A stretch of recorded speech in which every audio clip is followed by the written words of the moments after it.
తెలంగాణ ఆవిర్భావ దినోత్సవ వేడుకల సందర్భంగా ముఖ్యమంత్రి రేవంత్ రెడ్డి రైతన్నలకు రాష్ట్ర ప్రజలకు కీలక సందేశం ఇచ్చారు. సికింద్రాబాద్ పరేడ్ గ్రౌండ్స్లో జరిగిన కార్యక్రమంలో ఆయన ప్రసంగించారు. తెలంగాణ రైతులు కేవలం కొన్ని రకాల పంటలకే పరిమితం కాకుండా కూరగాయలు పండించి ప్రపంచవ్యాప్తంగా రాష్ట్ర కీర్తిని చాటాలని పిలుపునిచ్చారు. రైతులను పారిశ్రామికవేత్తలుగా తీర్చిదిద్దడమే తమ ప్రభుత్వ లక్ష్యమని ఆయన స్పష్టం చేశారు. గత పాలకుల వైఫల్యాలను ఎత్తిచూపుతూ ప్రజాపాలనలో స్వేచ్ఛను పునరుద్ధరించడమే తమ మొదటి ప్రాధాన్యత అని ప్రకటించారు. రైతు సంక్షేమమే ధ్యేయంగా తమ ప్రభుత్వం పనిచేస్తుందని ముఖ్యమంత్రి రేవంత్ రెడ్డి పునరుద్ఘాటించారు. ఇచ్చిన మాట ప్రకారం ఆగస్టు 15 లోపు 2 లక్షల రూపాయల రైతు రుణమాఫీని ఏకకాలంలో పూర్తి చేస్తామని హామీ ఇచ్చారు. ఈ నిర్ణయంతో దాదాపు 25 లక్షల రైతు కుటుంబాలకు రుణభారం నుంచి విముక్తి కలుగుతుందని తెలిపారు. గత 10 ఏళ్లలో రాష్ట్రంలో రైతుల పరిస్థితి మారలేదని, సామాజిక న్యాయం అందని ద్రాక్షలా మారిందని విమర్శించారు.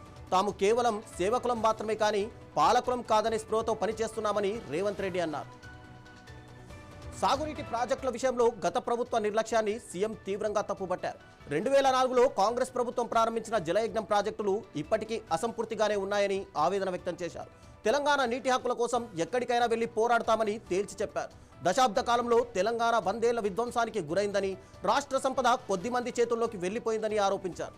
తాము అధికారంలోకి వచ్చాక ప్రగతి భవన్ను ప్రజాభవన్గా మార్చి ప్రజలకు అందుబాటులోకి తెచ్చామని గుర్తు చేశారు.